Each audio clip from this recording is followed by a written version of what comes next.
afternoon.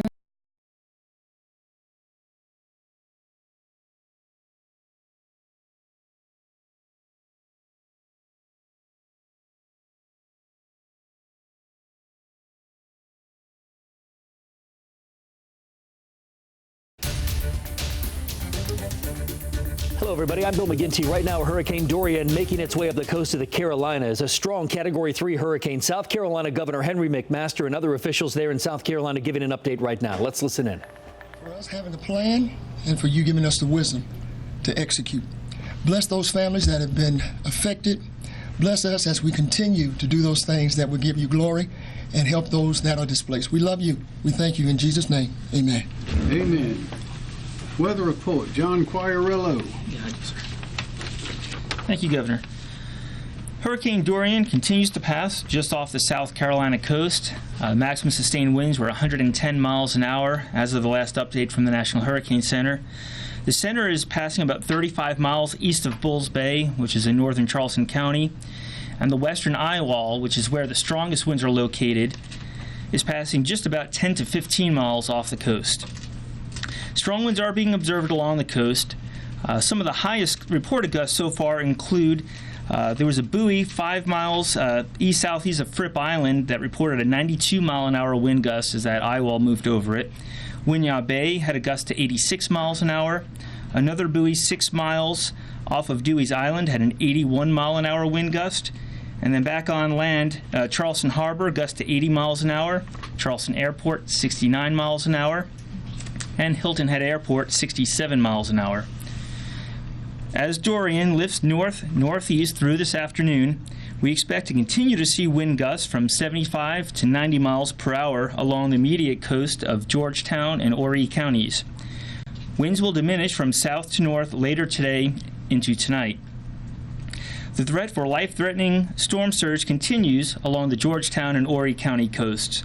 Reports indicate water has been steadily rising in areas such as Pawleys Island, Litchfield, Georgetown, and Myrtle Beach, and saltwater inundation due to the storm surge will be worsening early this afternoon with the high tide.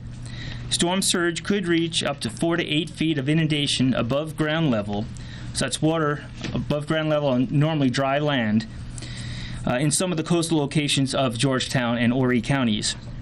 Significant rainfall has already fallen as well. So far, we've seen amounts as high as 9.91 inches in Pawleys Island, 9.51 inches in Conway, 8.11 inches in North Myrtle Beach, and then we've seen anywhere from about 6.5 to 7.5 inches of rain down in the Charleston and Mount Pleasant areas. Storm total rainfall is expected to reach 7 to 15 inches, highest in Horry, Georgetown, and Charleston counties, and this amount of rainfall could result in significant flash flooding. The Waccamaw River at Conway is expected to rise and crest at major flood level now, given these higher rainfall totals.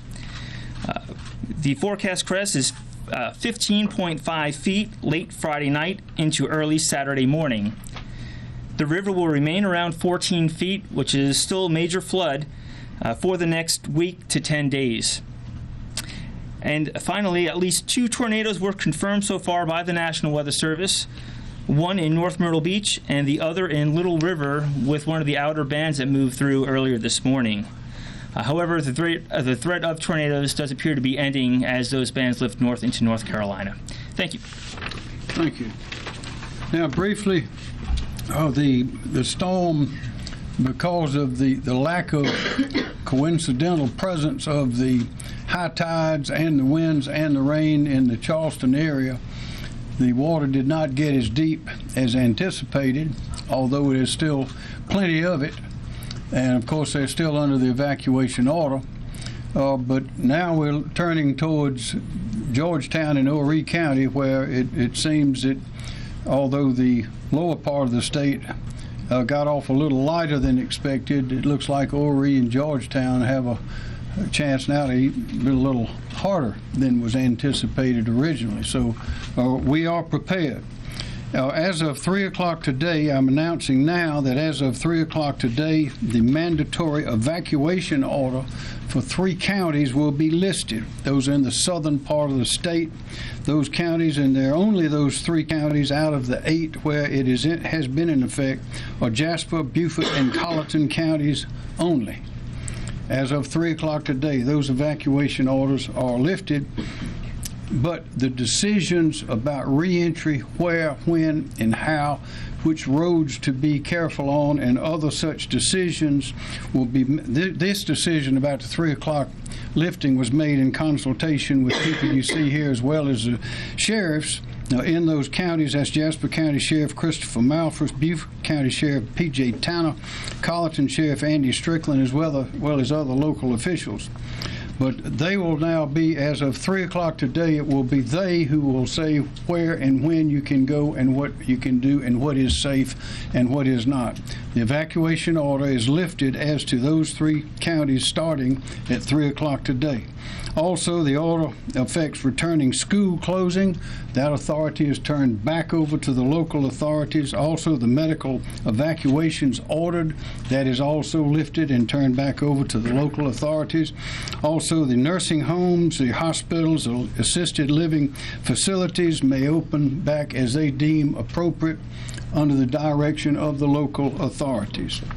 But still, the storm is hitting, as I mentioned, Georgetown and Horry counties hard, and the mandatory evacuation orders and everything else, schools and so forth, remain in effect on the rest of the 8 counties. There's Horry, Georgetown, Charleston, Berkeley, and Dorchester are still under mandatory evacuation. Schools in those counties will remain closed tomorrow, Friday. The mandatory medical evacuation will also remain in place for those 5 counties today and tomorrow and until further notice. And that is because it's still a very dangerous storm. As you know, it's impossible to predict exactly where it's going to go and what's going to happen and where the tides are going to be and how the coincidence level of all those factors. So we are being prepared. In just the last hour, I spoke to Georgetown Mayor Brandon Barber, who said the water on Front Street, this was just before, I guess around noon, was 1 foot deep on Front Street and getting deeper. The high tide there, we think, will be around 4, or somewhere between 1:30, 4 o'clock. So that's when the water will be highest there. North Myrtle Beach Mayor Marion Hatley said that in parts of her area, notably up in Crescent Beach and some of those that get to the North Carolina line, it appeared that water was as much as 4 feet deep on Ocean Boulevard. So that's what's happening in that part of the state. In Beaufort, it's just the opposite. The flooding is not nearly what they had anticipated. The storm surge and flooding will be bad from Georgetown, Pawleys Island, Murrells Inlet, Garden City, Myrtle Beach, all the way through Cherry Grove, Atlantic Beach, all the way up to the North Carolina line and beyond. And as you know, our friends in North Carolina are expecting to get a very, very strong hurricane there. So again, we urge everybody to stay inside. If you don't need to be out, don't go out. And in this kind of situation, you don't need to go out. Stay off the streets. It's very dangerous. Now, for those folks who may want to return home in the 3 counties where the evacuation order will be lifted at 3 o'clock in Jasper, Colleton, and Beaufort counties, be careful and listen to your local authorities. If you don't hear anything from them, call them up and ask them or find out what's going on. Also, I want to remind everybody that we have a lot of film, a lot of pictures, a lot of information, a lot of data here, but you can also get a good look by looking at some of the local reporters that are out in the areas that show exactly what's going on in various parts of these cities. So do stay informed. But for those going home to Jasper, Colleton, and Beaufort counties, remember it is still a dangerous situation and you must listen to what these local authorities say and take heed. For example, there are down power lines, we know that. There's standing water on some roads, and we've had, as you know, we've had tragedies before with people going through standing water, and turned out the road was gone. They didn't know it, so you can't see through the water sometimes. So be careful. There'll be limbs down. There'll be debris. Don't be surprised if there was water in your home. You might have animals, snakes. Don't know what might be in there. So be very careful as you return. You may still be without power. Mayor Brendan Barber said the entire city of Georgetown is without power right now. It was about an hour ago. So you may be without power where you're going back to in those 3 counties. But the team South Carolina is still working. Here we are. That's why we're here. That's why we have troops. We have assets placed in the state, and we'll be concentrating, of course, in reentry in those counties. But we're still battening down the hatches in the other 5 counties, and want everybody to be alert.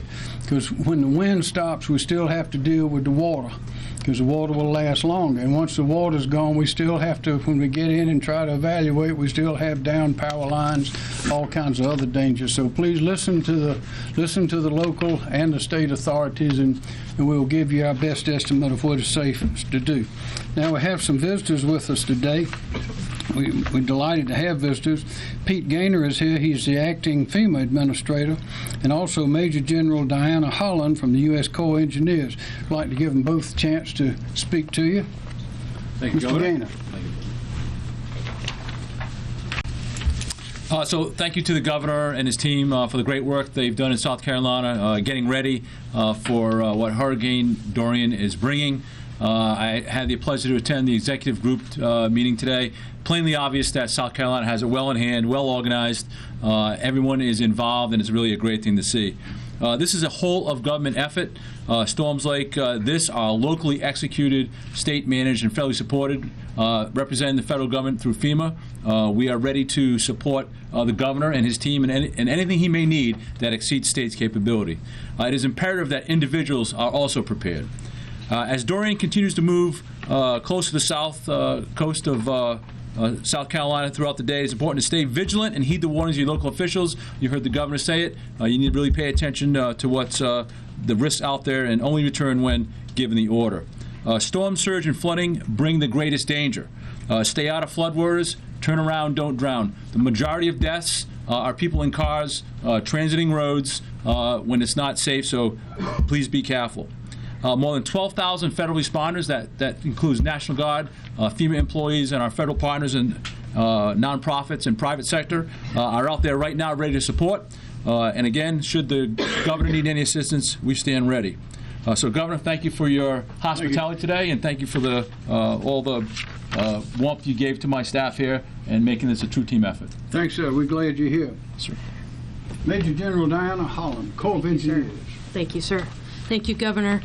On behalf of the Army Corps of Engineers, we're proud to support the state of South Carolina in this emergency. I just want to cover 4 of our priorities that are ongoing right now. Of course, we're ready to support the state as directed by FEMA. As a Department of Defense entity, we're in close contact with the military installations in the state of South Carolina to provide them any support that may be necessary, whether post-storm assessments or emergency repairs. In support of the U.S. Coast Guard, we will deploy our survey vessels into the federal channels to assist with the decision on when to open the ports. We are also ready to survey the portions of the federal portions of the coastline in order to eventually repair what. Those are just a few of our top priorities. We are ready to support however needed, and we really appreciate the teamwork, Governor. Thank you, ma'am. Thank you, General. General Van Carter, National Guard. Thank you, Governor. Currently, over 1,400 soldiers, airmen, and members of our State Guard remain deployed in the affected area in response to Hurricane Dorian. Most of those individuals are currently sheltered and will remain there until given that it is clear to go forward, and at that time they will support reentry into the affected area. We have debris teams from our engineer units that are in place to help in that mission, and we have over 100 high water vehicles that are positioned throughout the coastal counties. As we clear the southern conglomerate, we will move those assets as necessary up to the central conglomerate and then on up to the northern to make sure that we meet all the needs there. In addition to those, we have aircraft that are available to support the state fire marshal in aquatic search and rescue. We continue to monitor the assets that are available to us through Title 10 or other assets that are in the southeast region, and we're preparing for what other missions that may come in response and recovery operations. Thank you, Governor. Thank you, General. Secretary of Transportation, Crispy Hall. Thank you, Governor. The 2,200 men and women of the South Carolina DOT are currently very much actively engaged in emergency response and recovery operations in the Beaufort, Hilton Head, and Edisto areas. We've gone in and done our initial assessments with our advanced teams. We've inspected the bridges. The bridges have all checked out fine. We are in the process of doing traffic signal restoration work in some of these areas as required. As the governor and others have mentioned, we're still waiting for the storm to pass by in Charleston, Georgetown, and Myrtle Beach area, and of course, once it's safe to do so, we will get out and conduct our assessment and recovery operations, as well as the necessary bridge inspections in those areas. You heard John Q. mention the Waccamaw River. We continue our analysis with regards to our infrastructure in that area to try to anticipate what may be coming our way Friday and beyond. And just a few final stats for you. Evacuees, our total number of evacuees is 441,000, which is very, very similar to what we had for Hurricane Florence last year. And on I-26 reversal, our final stats on that, again, taking into account that we started the reversal an hour and a half early based on traffic conditions, and we were able to extend it an additional 2 hours based on the governor's observation on traffic flows. For a total of 52 hours in operation, we were able to move 89,000 vehicles on I-26 westbound, and that includes 17,000 vehicles that were on the reverse side of the interstate. I encourage, just like the governor does, to heed the warnings of the local officials, and in particular, if a road is barricaded, do not drive around those barricades and do not move those barricades. They are there for your safety. Back to you, Governor. Director Leroy Smith, Department of Public Safety. Thank you, Governor. There are no reported storm-related deaths at this time. Once a death is confirmed by the coroner, then we will provide that information to you. I-26 lane reversal ended yesterday. We closed the entry points to the reverse sides at 2 p.m. and at 5:28 p.m. all normal eastbound lanes of I-26 were open. We are currently assisting SLED and ESF 13 with law enforcement and security missions. We're prepared to assist our partners over at SCDOT with any road closures and diversion routes due to flooding if needed. Our troopers and officers will be out patrolling the roads, conducting traffic control missions, looking for down power lines, tree debris in the roadway, and looking for any other roadway hazards. And as several mentioned before, we want to remind the motoring public, roadway conditions will be dangerous in the impacted areas. Please stay off the roads unless it's absolutely necessary. Thank you, Governor. Thanks, sir. Mark Keel, Chief of SLED. Good afternoon. As of today, this afternoon, we have over 500 state law enforcement officers along with National Guard MPs that are continuing to patrol areas that are now being allowed to re-enter. They started those patrols at 9:30 this morning in the southern conglomerate, which is Colleton, Jasper, and Beaufort counties. They will continue those patrols as necessary until local officials decide that we can demobilize in those areas. Those personnel will then be moved up the coastline as necessary. We have areas that are flooded that we know will be flooded in the upper areas of our state, the upper coastline. Those areas too will be patrolled. We will be working patrolling on our roadways and also in our waterways with DNR. And so we will remain out in force with all of our local jurisdictions, our law enforcement partners. Again, as I've said each day, we will not tolerate any lawlessness. We will be out in force. And if there are those out there that's trying to take advantage of those who have evacuated, left their homes, and can get back to them because of flooded areas, If we catch you doing those things that you shouldn't be doing, you will be arrested and you will go to jail. Thank you. Thank you very much. Dr. Rick Toomey, Director of the Department of Health and Environmental Control. Thank you, Governor. Currently, over 200 DHEC staff across the state are mobilized for the storm preparation and response efforts. We remain in communication with the 175 healthcare facilities that have been impacted by the mandatory medical evacuation. More than 150 ambulances were deployed to help facilitate medical evacuations before the storm. And of note, we still have 90 ambulances and 220 paramedics, EMTs, and support staff from across the country, and they're staged here in Columbia on standby to provide additional support if and when needed. We continue to monitor the rainfall amounts. Yesterday, based upon those revised numbers, our dam safety team completed additional pre-storm dam assessments based on the adjusted rainfall amounts. And finally, our Caroline 1-855-4SC DHEC, or 1-855-472-3432, remains open to answer questions from our patients and women, infant, and children clients. Thank you, Governor. Thank you. Thank you very much. Michael Leach, Director of the Department of Social Services. Thank you, Governor. Afternoon. At this time, South Carolina has 35 shelters open across the state. Of the 35 shelters that are operating, 32 are general population shelters and 3 are medical needs shelters, and we are utilizing 28 school buildings. As of 1:20 p.m., we have a total population of 2,484 individuals in all shelters. The number includes 2,426 general population individuals and 58 medical needs clients. South Carolina currently has 22 shelters on standby across the state, including 4 general population shelters and 18 medical needs shelters. Our total capacity is 19,439 occupants, and we are presently at 12% of that capacity. As of last evening, Red Cross and the National Guard delivered cots to all our shelters. Any residents deciding to seek shelter are reminded to bring blankets, sleeping bags, pillows, medications, and special foods if you are on a restricted diet. Partner organizations are supplying food and water at all operating shelters. Shelter information can be found at scemd.org.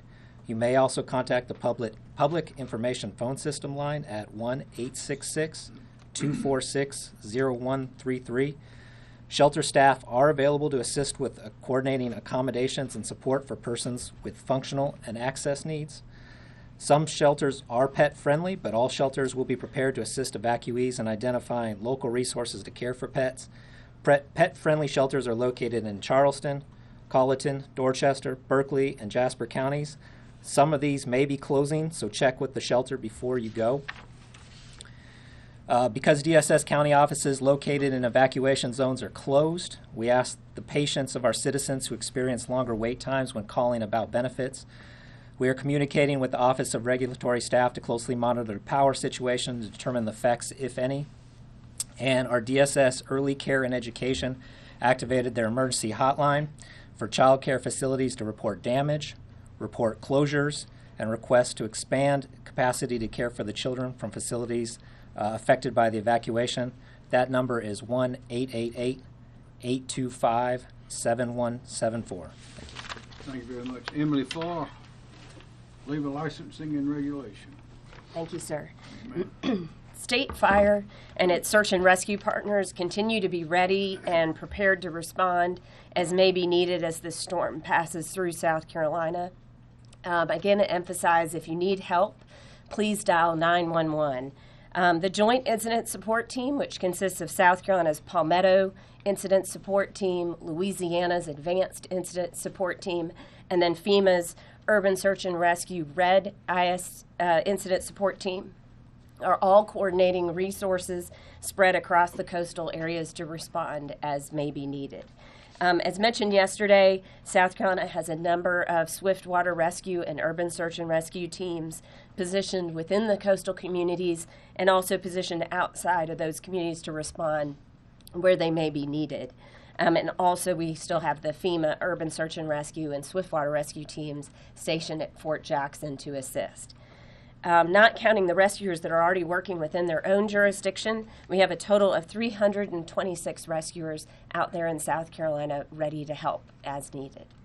I did want to emphasize as well, as these power outages spread and may be prolonged, wanted to emphasize what was mentioned yesterday about being safe in trying to provide power to yourself when the power outage occurs, avoiding using candles and open flames.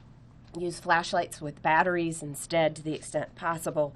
Remember not to use generators inside. Don't even use them inside an attached garage if the door is open. Make sure those generators are outside and away from doors and windows where those exhaust fumes might enter your home. Also, don't refuel those generators while they are running. Make sure that they are off and cooled before you do so. And also, just a note for the utility workers that will be out there working hard, if you use a generator, make sure to turn off the main breaker to your home. That way, when the electricity is restored, there won't be a chance of that electricity going back onto the power lines and potentially injuring a utility worker. So just a reminder about that as well. Thank you, sir. Thank you. Ray Farmer, Department of Insurance. Thank you, Governor. As the storm passes by and people return to their homes and discover there's some damages to their homes, you need to know that the insurance companies are currently staged in a safe spot. They're ready to come in and assess and adjust the claims as soon as it's safe to do so. We have allowed companies to bring in extra emergency adjusters if need be to supplement our core adjusting staff already in place in the state. If you have any questions or need to find out what your insurance company's phone number is, go to our website. We have a list of all the phone companies of all the companies at doi.sc.gov. Governor, unfortunately, these events we've seen over the last 4 or 5 years have brought out the best in people, but they sometimes bring out the worst in people. So when you return to your homes and you need a contractor, be aware of people that want to take advantage of you and scam artists. Just a few tips to follow. Make sure you're doing business with somebody you know as best you can. Make sure they have a contractor's license. Check for their license. Don't pay up front for any damages or any repairs that they're about to do. Check their references. Check to make sure they have liability insurance. And then check with your local Better Business Bureau. If you see someone that is committing some fraudulent act, please report that to the Insurance Fraud Bureau at the Attorney General's office. Thank you, Governor. Thanks, sir. Kim Stinson, Director of Thank you, sir. Emergency Management Division. Our priorities here at the State Emergency Operations Center have not really changed that much since yesterday, but we've got certainly moving to initial response operations, and with a particular emphasis on the communications piece, transportation, and then also energy restoration. At the same time, we're also either implementing or planning for re-entry and then also for recovery. I can give you some information right now in terms of what's going on at the local level. We've got 25 counties that are still at some level of operation here in South Carolina. 6 of them are at OPCON 2, which is our second highest readiness level, and then 19 of them are at OPCON 1, which is the highest readiness level, and that's operating condition. Their primary focus is similar to ours: sheltering operations, initial response, damage assessment, and re-entry. I'm happy to report that we have excellent communications with all systems with our county emergency management partners at the local level. In terms of residential and business damages, right now there's very few structural, residential, or business damages have been reported to us. There are a few, but this is still very early in the process. The storm is still ongoing, and we expect many of the counties to be able to field their damage assessment teams sometime tomorrow. But that being said, all coastal counties are reporting power outages, blocked roads, and localized flooding. At least 3 EOCs in Dorchester, Georgetown, and Horry went to generator power at one time or another. I believe Dorchester is up right now, but that kind of is a moving target there. And then there was a number of lift stations in Dorchester County that were also non-operational for a period of time, but most of them have been restored. There have been sporadic cell phone outages along the coast, but nothing that we would really qualify or classify as significant. And right now we have no specific infrastructure damages to report, but quite frankly at this point, again, we're not hearing too much in terms of that. County government closures, there's right now 23 of them, counties that have closures for the county government, and that's mostly from the middle and south, and a similar set of circumstances for the school closures as well. But there's only, there's actually 27 counties that have school closures today. We continue to work requests from the local authorities. We've got right now about 400 we have received to date. We've actioned out, in terms of completion or in progress, about 310 of them, and then we got, I guess, about another 90 or so that are being actioned right now.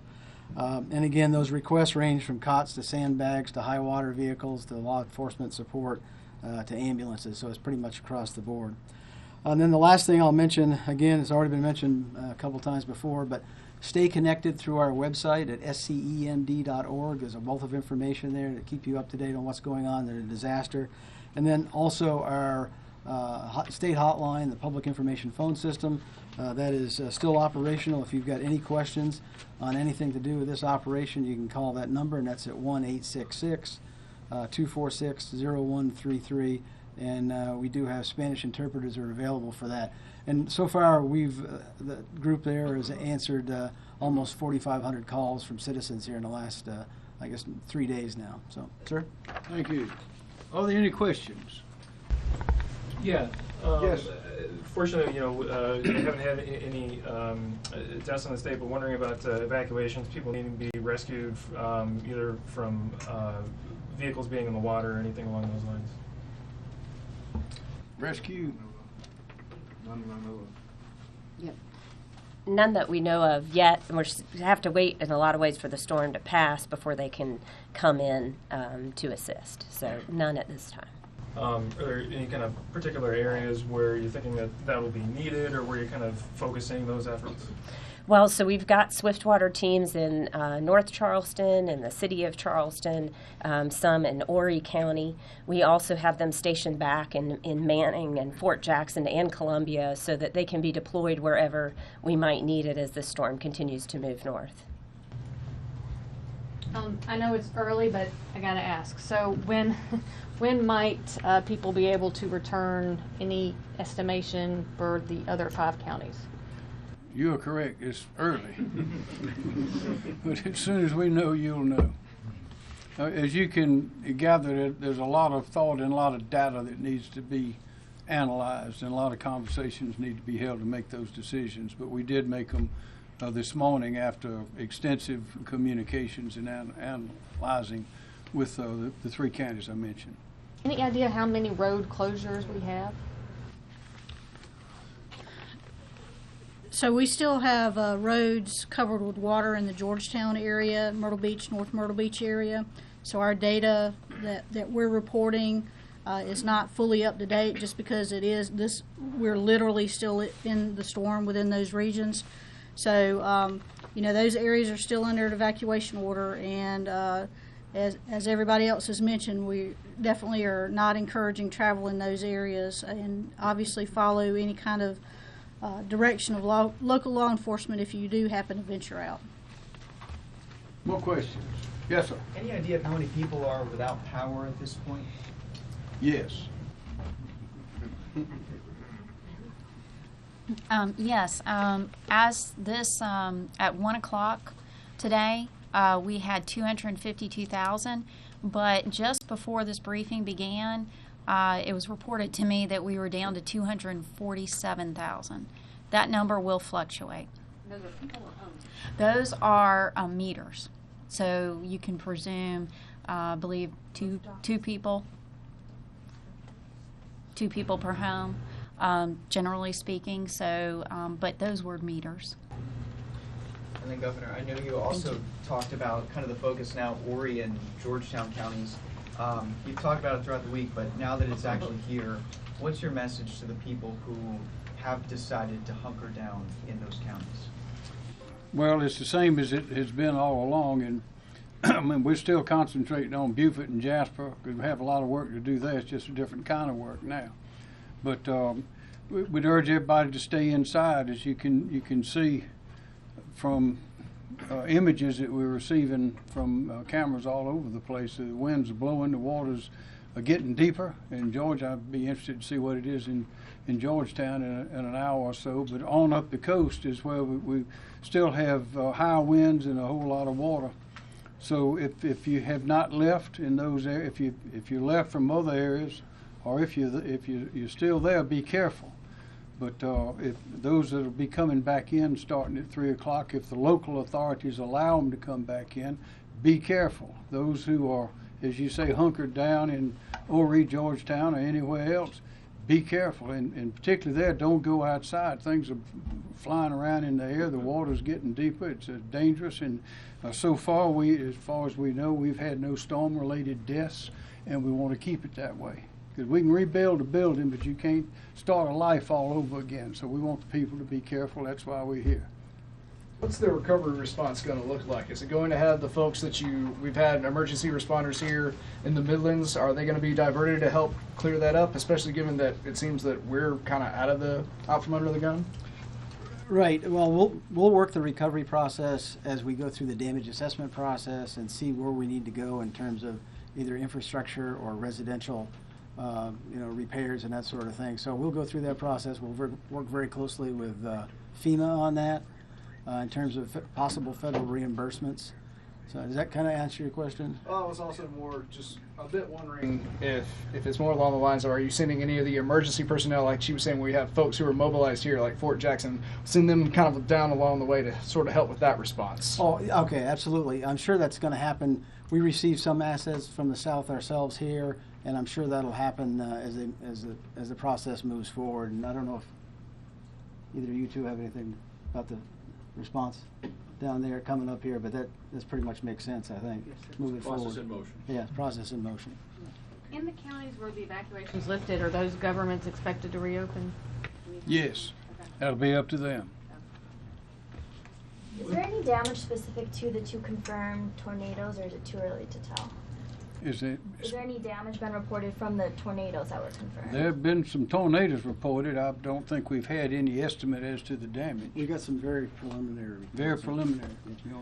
Yeah, just right now what we've got is just some houses damaged, I think some roofs damaged, but the problem up there right now, we still got tropical storm force winds up there and getting out and looking at those things, so it's we don't have complete information right now. And can you just re-say where those tornadoes were confirmed?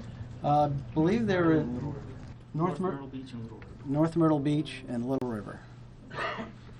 With regard to the power outages, any kind of sense or idea as to how long restoration efforts could take, and maybe what's kind of hampering that? I know we've got the high winds going on. It's too soon to be able to say. The utilities are going to have the opportunity to go out and do an assessment of the damage, and it depends on how quickly the storm moves out, whether or not, for example, whether or not Dominion could go out this afternoon in Charleston and start assessing damage. So unfortunately, it's too soon to start saying that. And I think you had a compound question. Did I answer it fully? I was wondering about what might be hampering those efforts. Obviously, we've got the strong winds. The utility trucks will only roll if they are above 35 miles. I mean, below 35 miles per hour wind. So what they'll do is, if there's a band of wind, they'll roll trucks out now where there's openings, and they are restoring service, which is why you saw the numbers fluctuate. They are out there restoring service when and where they can, and do so safely. But when the wind goes above 35 miles per hour, they will not roll. How much longer are we expecting to see the rains and the winds associated with this in the state? And then after that point, once it clears out, what is the biggest concern for our residents? Sure, we're already seeing improving conditions in the southern part of the state. The tropical storm force winds are lifting north of there now. We still do have some tropical storm force wind gusts in the Charleston metropolitan area, and then obviously up farther north along the coast. But we expect gradual improvement through the day, so probably by this evening we'll see the tropical storm force winds lifting out of the Charleston metropolitan area, and then sometime overnight tonight we believe all the tropical storm force winds will be out of the state, and we'll be seeing improving conditions for tomorrow. Any more questions? Governor, yes, sir. For the people that are allowed to re-enter those 3 counties, other than the local media, how else can they find out from officials? They can speak to their local officials who are prepared to do that. That's their function. They are all standing up in all of these counties. There's an army of people to provide that information. Go ahead. Sorry. Any concerns for the rivers here locally when the water that's coming down from? Right now, the only concern we have for major flooding is on the Waccamaw River. We have no concerns here in the Midlands. Other rivers along the coast might reach minor or at worst moderate flood stage, but the river we're most concerned with right now is the Waccamaw River for any kind of significant flooding. Did you have another? It was actually that. That was it? Okay. Is there, now that, I mean, it's not gone completely, but I guess it's halfway gone, is there any relief that it hasn't been worse than it is? Yes. We were, this time yesterday, we were looking for a lot more water than we had in Charleston, for example. Charleston is low and it's a big city right on the water. But because the high tide and the wind and the rain did not all happen in different directions at the same time, we were spared several feet of water in the streets of Charleston, although we had a lot, but we didn't have what could have happened. Now, it looks like it may be deeper in Georgetown and on up the coast than had been expected a couple of days ago. But that's the way hurricanes work. You always that's why I would say be prepared. That's the main thing you can do. Is that the unexpected nature of how it's deeper farther up the coast? Has that affected? Has it made it worse for them, or rather, were they not prepared enough? They were prepared. They were prepared. We were prepared. Everybody's prepared. This is the 5th year in a row we've had something happen. So people, except the visitors here, who come in to vacation, everyone in the state is thoroughly familiar with how hurricanes and floods and storms work.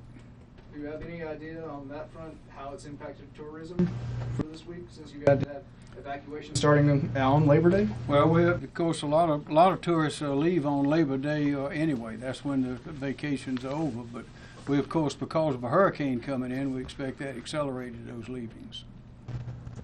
Any more questions? Thank you very much.